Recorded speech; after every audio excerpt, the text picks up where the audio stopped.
मैं जब श्मशान साधना करता था तो कपालिक साधना में एक बार एक महाप्रेत ने हमसे कहा कि एक फल छोड़ दो। रात के 2 बजे श्मशान में कहा एक फल छोड़ दो, कुछ छोड़ना है, एक फल छोड़ दो। हम सोचते सोचते सोचा साला का छोड़े। हम कहा जी ककड़ी नहीं खाए। हम सोचा कि यह एगो है जिसको छोड़ा जा सकता है। हम कहा ककड़ी नहीं खाए तो हो गया, एगो फल छोड़ दो। ककड़ी भी फल है, मैंने फल छोड़ दिया। जब शिव गुरु हो गए तो सतीसवा बक्सर से ककड़ी ले आता था, मैं प्रेम से खाता था। कहा कि मैंने वादा वहां किया था, शिव के सामने थोड़ा ही किया था, मैं प्रेम से खाता था। तो हमको आपको भी उस घर को छोड़ देना चाहिए। जो गुरु कहते हैं उसको ईमानदारी से करने की कोशिश करिए, करिएगा, परिणाम आपको मिलेंगे। मिल रहे हैं तभी इतनी भीड़ है। कितना हुआ, कितने साल बीते हैं शिव चर्चा के, कितना वक्त गुजरा है। अरे कमरे से बाहर मैंने शिव चर्चा शुरू की थी 1990 में, 22 साल न हुआ है। 22 साल में बिहार यूपी में कौन गांव कौन गली बची हुई है जहां शिव चर्चा नहीं होती है। परिणाम है तब ना है। हम लोग कहां जाते हैं, मैं तो आजकल निकलता भी नहीं। परिणाम है तब ना लोग शिव से बन रहे हैं और आप घोषणाओं पर घोषणाएं किए जा रहे हैं, लोगों को शिव चर्चा की ओर मुखातिब किए जा रहे हैं, प्रेरित किए चले जा रहे हैं। परिणाम है तो गुरु चर्चा करिएगा, गुरु का आदेश करिएगा, तो आपको भी लाभ ही होगा। आप देखिए ना, मैंने तो देखा है 30 वर्षों में, जब मैं कमरे के भीतर भी शिव चर्चा करता था या बाहर भी करने लगा, तब से आज तक मैं देख रहा हूं लोगों के कष्ट में कमी आई है, लोग अच्छी स्थिति में गए हैं। पैसा आपके पास भले नहीं हो, पैसा तो मेरे पास भी नहीं, पैसा आपके पास भले नहीं हो, लेकिन अच्छा पहनने लगे हैं आप, अच्छा खाने लगे हैं आप, आपके परिवार के लोग अच्छे रहन सहन में रहने लगे हैं। ये मैं लगातार देख रहा हूं। और आपके कष्ट कम हो जाते हैं। कब नहीं कम होते हैं, जब आप इसका रोना रोते हैं।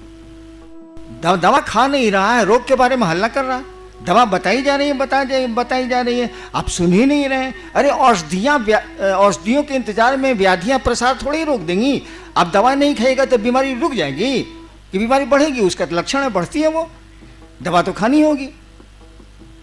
तो आप ये रोना क्यों रोते हैं? कष्ट किसको नहीं है यहाँ? कौन मुक्त हुआ है इससे? शिव भी शरीर में आए तो मुक्त नहीं हो सकते वो। ये योनिगत दोष है। योनिगत जैसे होइएगा आपके कर्मफल आपका पीछा करेंगे, काल का प्रभाव आप पर पड़ेगा, समय का प्रभाव आप पर पड़ेगा। वो तो शिव भी शरीर में आएंगे तो उनको तो जगत के नियमों में चलना होगा।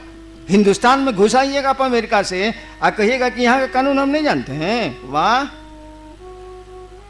Ignorance of law is no excuse. कानून नहीं जानना कोई माफी नहीं है।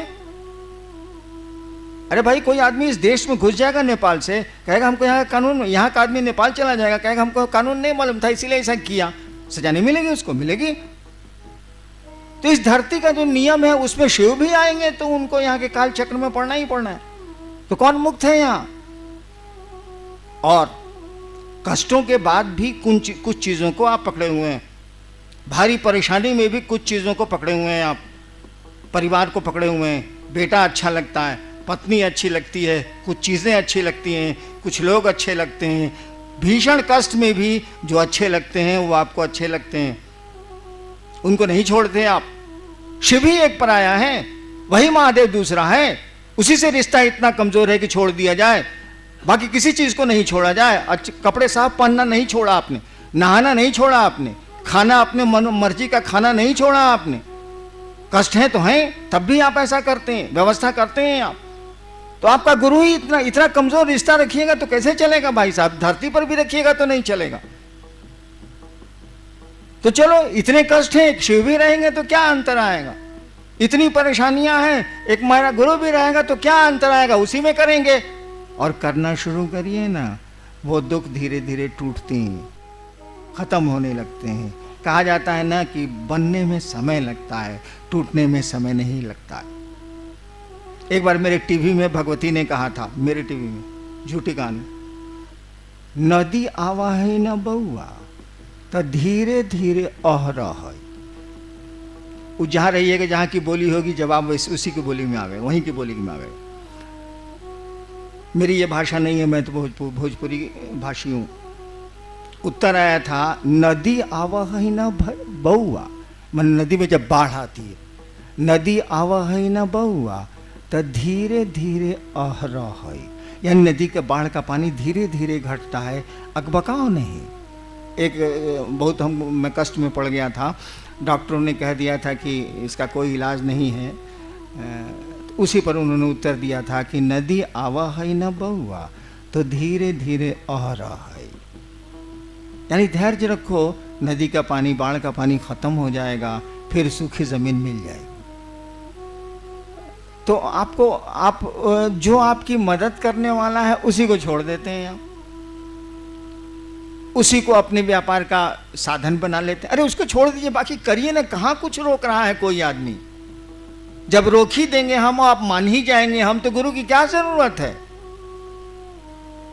श्रद्धा आप में पैदा ही हो जाए, संशय का नाश ही हो जाए, तो फिर गुरु की क्या जरूरत है। शिव के प्रति प्रेम ही पैदा हो जाए तो फिर गुरु की क्या जरूरत है। कोई रोल उनका नहीं है, कोई भूमिका उनकी नहीं है, सब करेंगे गुरु। उसी रिश्ते में आप सेंध मारते हैं, उस रिश्ते को तो बचा के रखिए भाई साहब। हम लोग सारे लोग आपकी मदद करने को तैयार हैं, मैं तो निश्चित ही आपकी मदद करूंगा।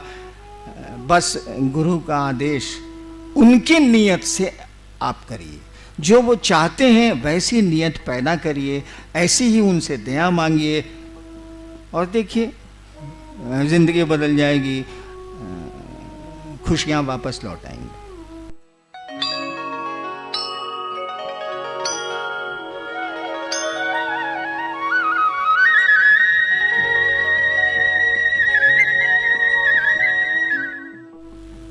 बातें हुई, जिज्ञासाएं भी आई। मैंने जो देखा या सुना,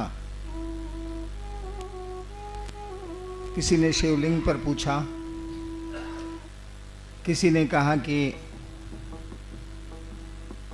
अन्नू भैया सार्थकता बोलते हैं शिव की, शिवलिंग की, साहब कुछ नहीं बोलते।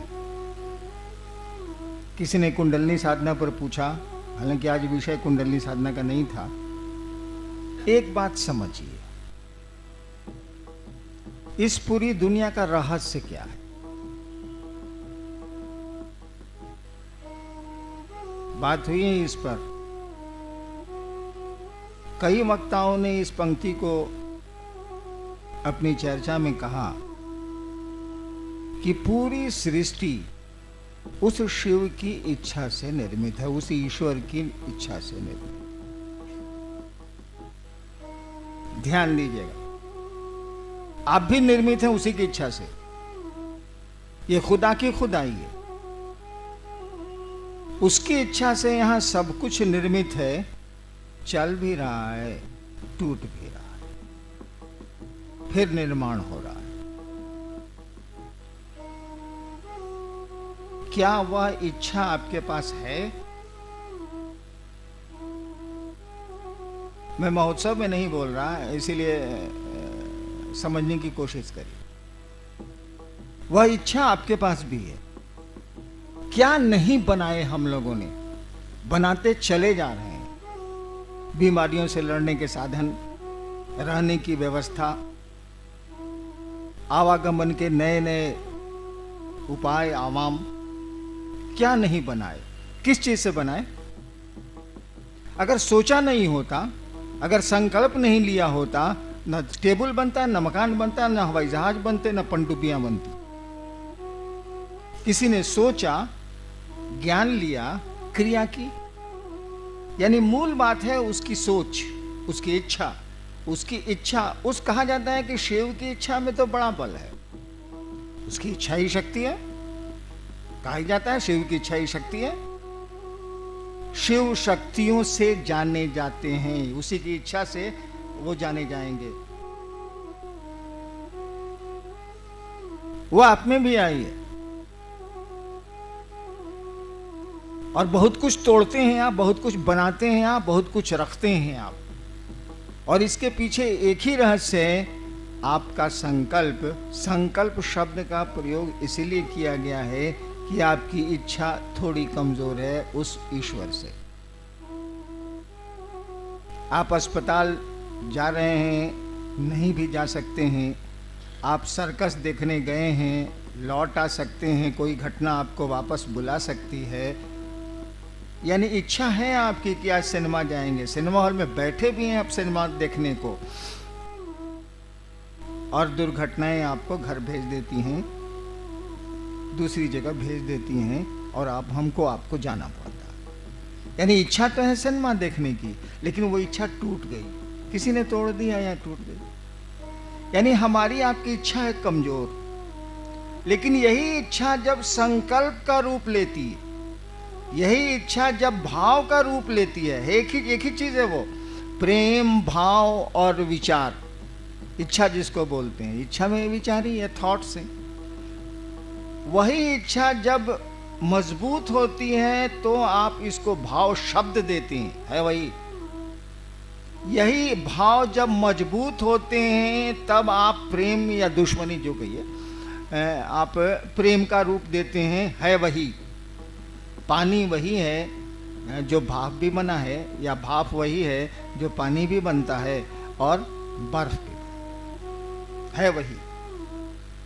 यानी उस सृष्टिकर्ता के पास जाने के साधन आपके पास हैं, क्योंकि उसने अपनी इच्छा से पूरे जगत का निर्माण किया है। आप अपनी इच्छा से शिव के पास जाएंगे, वो ऊर्जा आपको दी हुई है, वो अस्त्र आपके पास है, वो साधन आपको दिया हुआ है।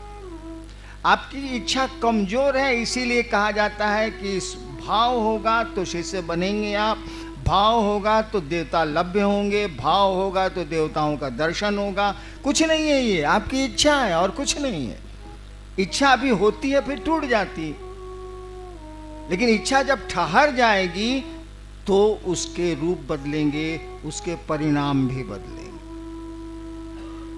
रहेगी मटेरियल वही है, सामान वही है, वेस्ट वही है, हाइड्रोजन 2 ऑक्सीजन 1 उतना ही है। पानी में, बर्फ में, भाप में मटेरियल तो एक ही है। मटेरियल आप ही के पास, वो इच्छा का मटेरियल है, उसको आप